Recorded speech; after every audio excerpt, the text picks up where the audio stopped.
Friends, we are going to be reading the book called Chrysanthemum, and it is by Kevin Pinkies.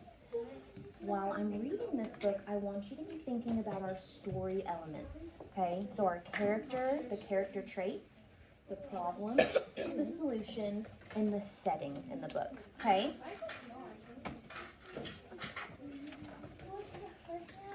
The day she was born was the happiest day in her parents' lives. She's perfect, said her mother. Absolutely, said her father. And she was absolutely perfect. Her name must be everything she is, said her mother. Her name must be absolutely perfect, said her father. And it was Chrysanthemum. Her parents named her Chrysanthemum. Chrysanthemum grew and grew and grew. And when she was old enough to appreciate it, Chrysanthemum loved her name. She loved the way it sounded when her mother woke up. She loved the way it sounded when her father called for her for dinner. And she loved the way it sounded when she whispered it to herself in the bathroom mirror. Chrysanthemum, chrysanthemum, chrysanthemum. Friends, so we're going to pause for just a second. Who's our main character? Chrysanthemum. Chrysanthemum. How do we think Chrysanthemum is feeling right now in the book? Happy. Happy. All right, let's continue. Chrysanthemum loved the way her name looked when it was written with ink on an envelope. She loved the way it looked when it was written with icing on her birthday cake.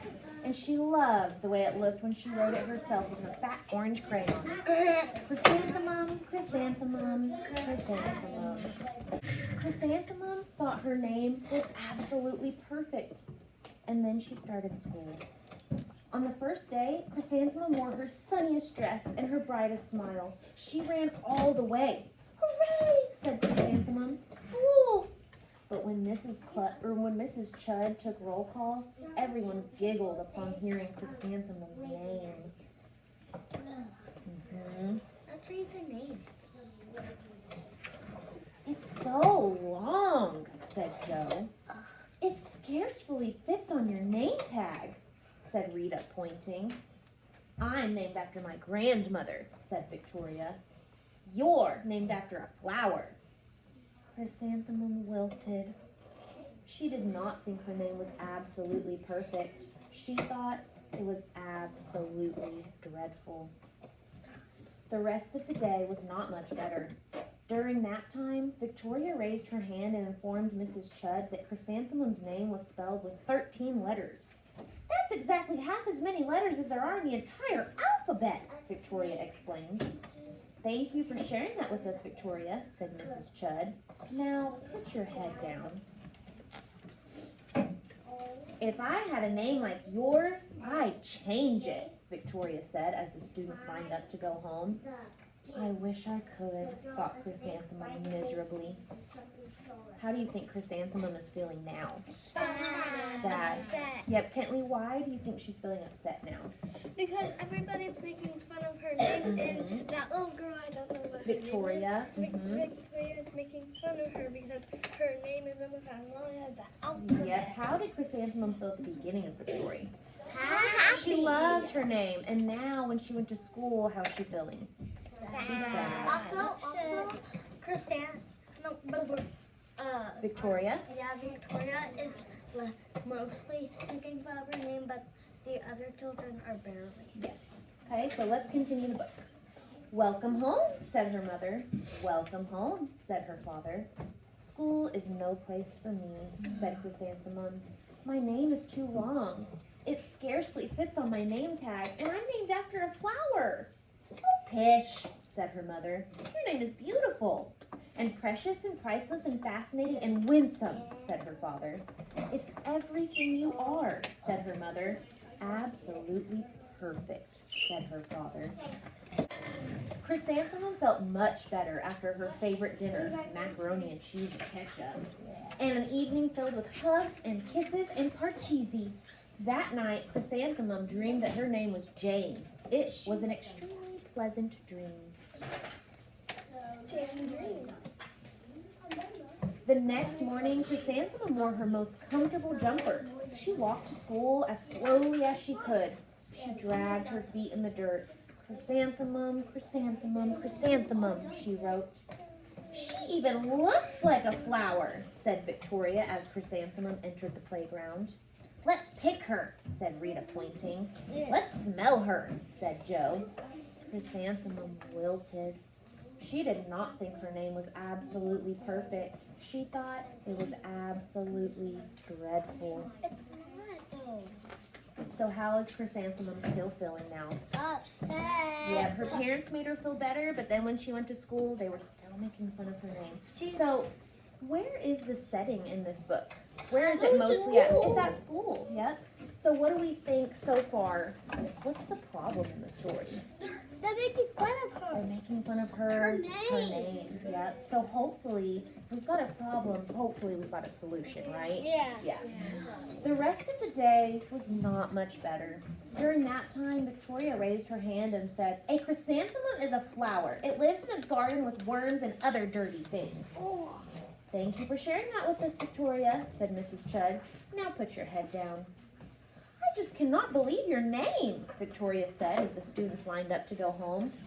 "Neither can I," thought Chrysanthemum miserably. I'm gonna go for this. "Welcome home," said her mother. "Welcome home," said her father. "School is no place for me," said Chrysanthemum. "They said I even look like a flower. They pretended to pick me and smell me." "Oh, pish," said her mother. "They're just jealous." "And envious and begrudging and disconnected and jaundiced," said her father. "Who wouldn't be jealous of a name like yours?" said her mother. "After all, it's absolutely perfect," said her father. Chrysanthemum felt a trifle better after her favorite dessert, chocolate cake with buttercream frosting, and another evening filled with hugs and kisses and parcheesi. That night, Chrysanthemum dreamed that she really was a chrysanthemum. She sprouted leaves and petals. Victoria picked her and plucked the leaves and petals one by one until there was nothing left but a scrawny stem. It was the worst nightmare of Chrysanthemum's life. Chrysanthemum wore her outfit with 7 pockets the next morning. She loaded the pockets with her most prized possessions and her good luck charms. Chrysanthemum took the longest route possible to school. She stopped and stared at each and every flower. "Chrysanthemum, chrysanthemum, chrysanthemum," the flowers seemed to say. That morning, the students were introduced to Mrs. Twinkle, the music teacher. Her voice sounded like something out of a dream, and so was everything else about her. The students were speechless. They thought Mrs. Twinkle was an indescribable wonder. They went out of their way to make a nice impression. Mrs. Twinkle led the students in scales. Then she assigned roles for the class musicale. Victoria was chosen as the dainty fairy queen. Rita was chosen as the spiffy butterfly princess. Joe was chosen as all-important pixie messenger, and Chrysanthemum was chosen as a daisy. Daisy. "Chrysanthemum's a daisy! Chrysanthemum's a daisy!" Joe, Rita, and Victoria chanted, thinking it was wildly funny. Chrysanthemum wilted. She did not think her name was absolutely perfect. She thought it was absolutely dreadful. "What's so humorous?" asked Mrs. Twinkle. "Chrysanthemum," was the answer. "Her name is so long," said Joe. "It scarcely fits on her name tag," said Rita, pointing. "I'm named after my grandmother," said Victoria. "She's named after a flower." "My name is long," said Mrs. Twinkle. "It is?" said Joe. "My name would scarcely fit on a name tag," said Mrs. Twinkle. "It would?" said Rita, pointing. "And," said Mrs. Twinkle, "I'm named after a flower, too." "You are?" said Victoria. "Yes," said Mrs. Twinkle. "My name is Delphinium. Delphinium Twinkle. And if my baby is a girl, I'm considering Chrysanthemum as a name. I think it's absolutely perfect." Chrysanthemum could scarcely believe her ears. She blushed, she beamed, she bloomed. Chrysanthemum, chrysanthemum, chrysanthemum. Joe, Rita, and Victoria looked at Chrysanthemum longingly. "Call me Marigold," said Joe. "I'm Carnation," said Rita, pointing. My name is Lily of the Valley, said Victoria. Chrysanthemum did not think her name was absolutely perfect. She knew it. The end. So, we knew our problem was they were making fun of her name. Did we have a solution? Yeah. What was our solution, Aiden? How was our problem solved? Mrs. Twinkle was named after a flower and it was barely even put on a name. Yeah, so who made her feel better about her name? Mrs. Twinkle made Chrysanthemum feel better, didn't she? Very good. All right, friends, so we just read Chrysanthemum, which is a very good book, and we were listening for the character and the character traits. We were listening for the problem and solution in the story, and we were also, listening for the setting in our book. So I'm going to ask each of you to work on these papers, okay, and each of you has a different role. Each of you is going to tell me about a different story element in the book, and then we're going to share what we found. Does that sound good? Yeah. Okay, so for character traits, Harley, I would like for you to draw our main character and tell me some character traits about our main character. Okay? Can you also do whoever is best? Nope. Kentley, I'm going to have you draw and write a sentence about the problem in the story. So draw a picture and write a sentence about what the problem is? That's right. And Scarlett, I'm going to have you write and draw what the solution in the story was. How was the problem solved? And using your 5 sentences, Aiden, I want you to describe the setting in the book. Where was the book taking place? Okay, so go ahead and get started on those.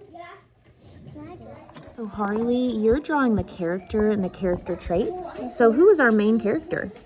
Chrysanthemum. Chrysanthemum. And what are you writing? What was one of her character traits? She is named after a flower. Yeah, and how did she feel about being named after a flower?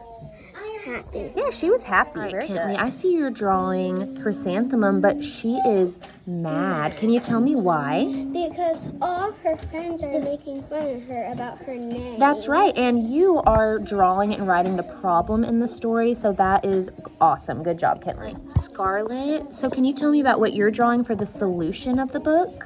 I'm drawing Miss Twinkle. It's because she was telling the whole entire class that she's named after a flower. Yeah, and so was that the solution to our book? It made Chrysanthemum feel better about her name, didn't it? Yeah. That's right. Aiden, so you're working on the setting in the book, and I asked you to use your 5 senses to help you with that. So what are you drawing? The school? Yeah, because where was the book taking place? The school. At the school. Very good. I still have to draw all the flowers and the sun and stuff.